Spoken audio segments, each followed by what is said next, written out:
Salam sukses untuk pelajar hebat. Halo, perkenalkan, nama saya Kiki Rianti.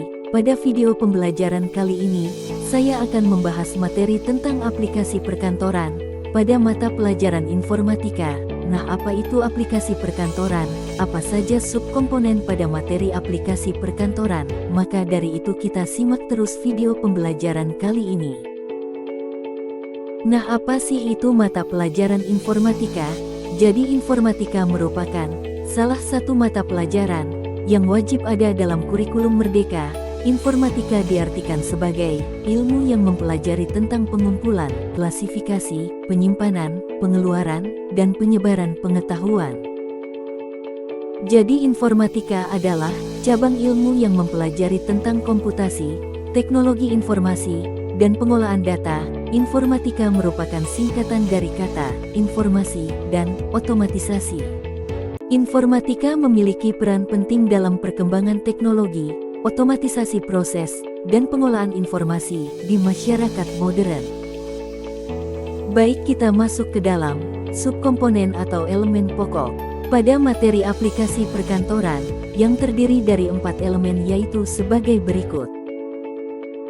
Yang pertama ada pembahasan tentang sejarah perangkat lunak pengolah kata, yang kedua pengolah kata mekanis, yang ketiga pengolah kata elektromekanis dan elektronik, dan yang terakhir atau keempat, ada perangkat lunak pengolah kata. Baik, langsung saja kita masuk ke dalam pengertian aplikasi perkantoran. Nah, apa itu aplikasi perkantoran? Aplikasi perkantoran adalah kumpulan aplikasi atau perangkat lunak yang digunakan untuk meningkatkan produktivitas. Berbagai fungsi aplikasi perkantoran mempermudah para pekerja dalam membuat, mengedit, menyimpan, dan berbagi berbagai jenis informasi dan dokumen. Aplikasi perkantoran biasanya memiliki paket perangkat lunak pengolah kata, pengolah lembar kerja, dan program presentasi. Aplikasi perkantoran paling awal dikembangkan oleh Micropro International di awal 1980-an yang dinamakan Starbus. Namun pada tahun 1990-an muncul perangkat lunak Microsoft Office yang sampai saat ini mendominasi pasar dengan Microsoft Word, Excel, dan PowerPoint. Baik, langsung saja kita masuk ke dalam pembahasan mengenai Microsoft Office yang terdiri dari Microsoft Word, Microsoft Excel, dan Microsoft PowerPoint. Aplikasi Microsoft Office Word adalah sebuah aplikasi perangkat lunak atau software pengolahan kata yang dibuat dan dikeluarkan oleh perusahaan teknologi bernama Microsoft.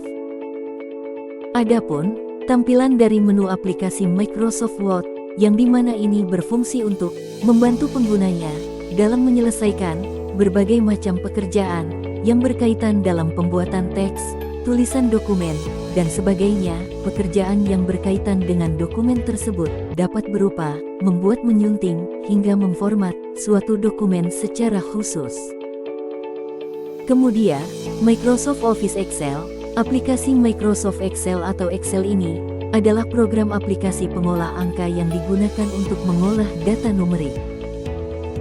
Adapun tampilan dari menu aplikasi Microsoft Excel yang dimana ini berfungsi untuk membuat, mengedit, mengurutkan, menganalisa, hingga meringkas data. Kemudian yang terakhir, Microsoft Office PowerPoint. Aplikasi Microsoft PowerPoint adalah program perangkat lunak komputer, pengolah presentasi untuk dokumen, maupun sebuah karya dalam bentuk slide. Adapun tampilan menu dari aplikasi Microsoft PowerPoint, yang dimana ini berfungsi untuk membuat presentasi multimedia yang menarik dengan menggunakan slide, teks, gambar, grafik, video, dan suara. Baik, langsung saja kita masuk pada pembahasan dari subelemen materi aplikasi perkantoran. Yang pertama yaitu ada sejarah perangkat lunak pengolah kata. Pengolah kata adalah aplikasi yang berkembang dari evolusi mesin mekanis. Sejarah pengolah kata adalah cerita tentang otomatisasi bertahap dari aspek fisik penulisan dan penyuntingan yang kemudian berkembang menjadi teknologi yang disempurnakan bagi perusahaan maupun individu. Sepanjang sejarah, ada 3 jenis pengolah kata, mekanik, elektronik, dan perangkat lunak. Nah, dapat dilihat gambar di samping ini merupakan mesin ketik yang diciptakan oleh Christopher Latham Soles, yang dimana mesin ketik ini berfungsi untuk membantu mencetak nomor halaman dalam buku dan nomor seri pada tiket dan barang-barang lainnya. Kemudian yang kedua adalah pengolah kata mekanis. Perangkat pengolah kata pertama yang serupa dengan mesin tik dipatenkan oleh Henry Mill untuk mesin yang mampu menulis dengan sangat jelas dan akurat sehingga kita tidak dapat membedakannya dari mesin cetak. Dapat dilihat gambar di samping ini, merupakan mesin tik pertama dengan ukuran besar yang diciptakan oleh Christopher Latham Soles pada akhir abad ke-19 yang digambarkan sebagai piano sastra. Selanjutnya, yang ketiga pengolah kata elektromekanis dan elektronik. Pada akhir 1960-an, IBM mengembangkan mesin ketik elektromekanis atau elektrik yang disebut IBM MTST, Magnetic Tape Selectric Typewriter. Model mesin ini dikembangkan dengan fasilitas perekaman dan pemutaran pita kaset magnetik, pengendalian dan kumpulan relay listrik. Mesin ini memiliki pembungkus kata otomatis walaupun tidak memiliki layar. Nah, mesin IMB Selectric Typewriter dan kasetnya bisa kalian lihat di samping ini yang masih sederhana. Yang dimana mesin ini memiliki pembungkus kata otomatis walaupun tidak memiliki layar, karena memungkinkan penulisan ulang teks yang telah ditulis di kaset lain dan dapat berkolaborasi dengan mengirim rekaman ke orang lain untuk disunting atau disalin. Pada tahun 1969, kaset itu diganti dengan kartu magnetik. Kartu magnetik ini mampu digunakan untuk merekam pekerjaan penyuntingan yang selanjutnya dapat dibaca dan disunting. Kemudian pada awal 1970-an, pengolah kata kemudian berkembang menjadi berbasis komputer dengan beberapa inovasi, meski hanya dengan perangkat keras khusus. Pada tahun 1978, Lexitron Corporation menjadi perusahaan pertama yang menciptakan komputer dengan pengolah kata, dengan layar tampilan video berukuran penuh CRT floppy disk berukuran 51/4 inci, yang menjadi standar di bidang komputer pribadi. Perhatikan gambar di samping ini, merupakan mesin mikrocomputer VT202 watt prosesor, yang dimana masih terlihat sederhana. Yang terakhir atau yang keempat perangkat lunak pengolah kata. Awalnya, sebagian besar perangkat lunak pengolah kata awal mengharuskan pengguna menghafal kombinasi tombol semi-mnemonik, seperti Ctrl+C, Ctrl+P, dan lainnya untuk melakukan tas tertentu. Tidak dengan menekan tombol seperti copy, paste, bold, dan lainnya, seperti yang sekarang kita lakukan. Namun, pada akhir 1980-an muncul inovasi printer laser dan pendekatan antarmuka untuk pengolah kata yang disebut What You See is What You Get, yang merupakan antarmuka grafis atau Graphical User Interface (GUI). Sehingga semakin banyak teknologi digunakan, dan karena popularitas yang makin meningkat dari sistem operasi Windows pada tahun 1990-an, kemudian membawa Microsoft Word.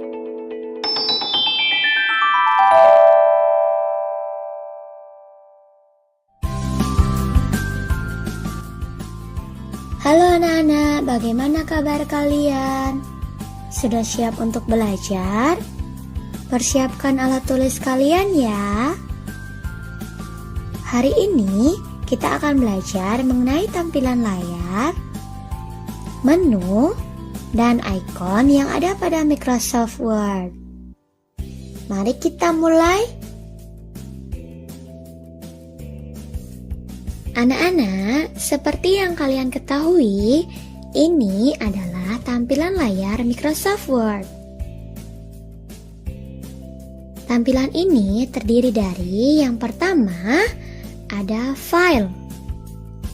File berisi perintah-perintah standar seperti open, save, print, dan lain-lain. Yang kedua, ada toolbar akses cepat. Toolbar akses cepat ini terletak di pojok kiri atas Microsoft Word. Berfungsi untuk mengakses perintah dengan cepat. Yang ketiga, peluncur kotak dialog. Peluncur kotak dialog berguna untuk mengakses semua fitur dari pilihan menu yang kita pilih. Selanjutnya ada kursor. Kursor merupakan tempat untuk mengetikkan teks. Kursor ditandai dengan garis hitam yang berkedip-kedip. Kemudian ada zoom. Zoom berguna untuk mengubah besar kecil tampilan dokumen secara cepat. Zoom terletak pada pojok kanan bawah Microsoft Word. Yang terakhir ada halaman kerja. Halaman kerja berupa tampilan kertas kosong putih. Fungsinya sebagai halaman kerja. Jadi, jika kalian ingin mengetikkan dokumen, kalian bekerja pada halaman kerja. Setelah kalian mengetahui tampilan layar, Ibu akan menunjukkan ikon dan menu yang ada di Microsoft Word. Apa itu ikon dan menu? Ikon adalah lambang atau gambar yang mewakili keterangan tertentu. Keterangan itu biasanya berupa informasi. Beberapa contoh ikon di bawah ini adalah yang pertama, ikon save. Ikon save atau ikon penyimpanan dilambangkan dengan gambar diskette yang berfungsi untuk menyimpan dokumen. Jadi, jika kalian membuat dokumen dan ingin menyimpannya di komputer, kalian menggunakan ikon save. Yang kedua, ikon open. Ikon open atau ikon pembuka dilambangkan dengan gambar folder yang terbuka. Berfungsi untuk membuka file dokumen yang pernah kalian buat dan sudah kalian simpan sebelumnya. Yang ketiga ada ikon print. Ikon print atau ikon pencetak dilambangkan dengan gambar printer. Berfungsi untuk mencetak file atau dokumen di kertas. Selanjutnya, menu. Jika ikon diwakili oleh lambang, maka menu diwakili oleh teks. Ingat ya anak-anak, ikon diwakili oleh lambang atau gambar, sedangkan menu diwakili oleh teks. Menu berfungsi sama dengan ikon. Contoh menu antara lain dapat kalian lihat: Home, Insert, Page Layout, Reference, Mailing, Review, View, dan Acrobat.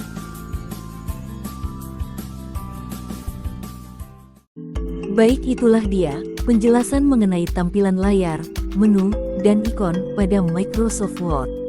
Selanjutnya kita akan mengisi soal kuis, yang dimana pada kuis kali ini terdapat 5 soal pertanyaan berupa pilihan ganda.